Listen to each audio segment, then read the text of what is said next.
Artist ஒரு hero யாராவது கூப்பிடணும்னா சிவகுமார் இருக்காருப்பா.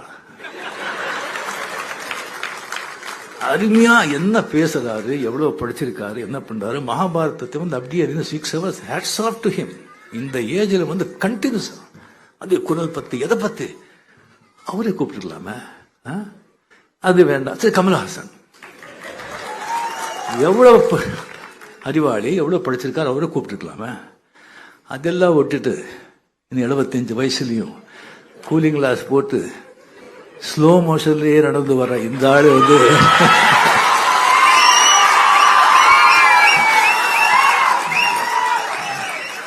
கூப்பிட்டுருக்காங்களே அப்படியே சொல்லி யாரும் நினைப்பாங்க. ஸோ ஜாகிரதைப்பா. டோர் திறந்து அந்த ப்ரொடியூசர் கீழே இறங்கினாங்க. கீழே இறங்கிட்டு எடுத்த உடனே, என்னடா என்ன பெரிய பெரிய இதா, பெரிய ஆர்டிஸ்டா, பெரிய ஹீரோவா, இப்போதான் வந்திருக்க, 4-5 படம் பண்ணிருக்க, என்ன படம் கொடுக்கல, என்ன மேக்கப் போட மாட்டியா? உங்களெல்லாம் எத்தனை பேர் பார்த்துருக்கா, ரோட்ல அலையண்டாதீங்கலாம், கேரக்டர் கிடையாது, ஒன்றும் கிடையாது, போடா.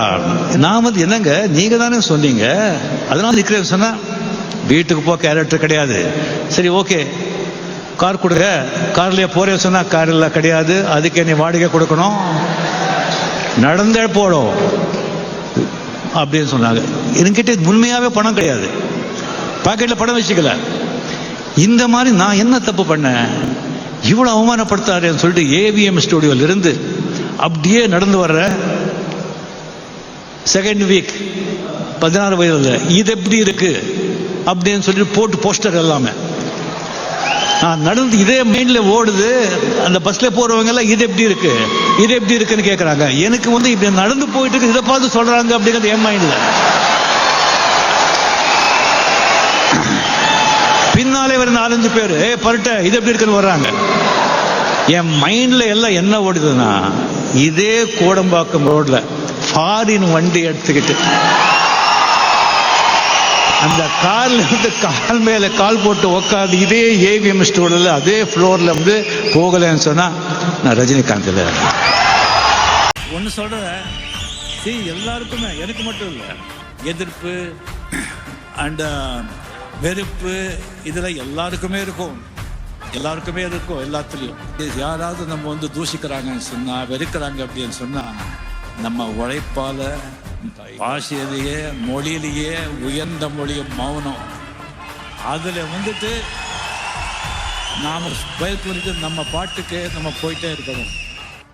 என்னுடைய கண்ணு வந்து ரொம்ப பவர்ஃபுல்லுன்னு சொல்றாங்க. பாலச்சந்தர் சார் வந்து என் கண்ணை பார்த்து தான் அவர் என்ன செலக்ட் பண்ணிக்கிட்டாரு. அவன் கண்ணில் ஏதோ ஒன்று இருக்கு, பவர் இருக்கு, ஏதோ ஒன்று இருக்கு. சும்மா அப்படி பார்த்தா சொன்னா சம்திங் ஒரு ஏதோ ஒன்று இருக்கு அவன் கிட்ட அப்படின்னு சொல்லி என்ன சொன்னாங்க. அந்த கண்ணை வச்சுதான் உங்களை எல்லாம் நான் சம்பாதிச்சேன். நான் வந்து அக்கறையும் பார்த்தவன், இக்கரையும் பார்த்தவன். 300 ரூபாய் வேலை செஞ்சிருக்கேன், இவ பல லட்சங்களும் வாங்கிட்டு இருக்கேன். Super duper star, super man, this thing, இதெல்லாம் நான் வந்து ஒரு சாதனை நினைக்க மாட்டேன். வாழ்க்கையில நிரந்தரமா எது நிக்க போவதோ அதான் நான் சாதனைன்னு நினைக்கிறேன்.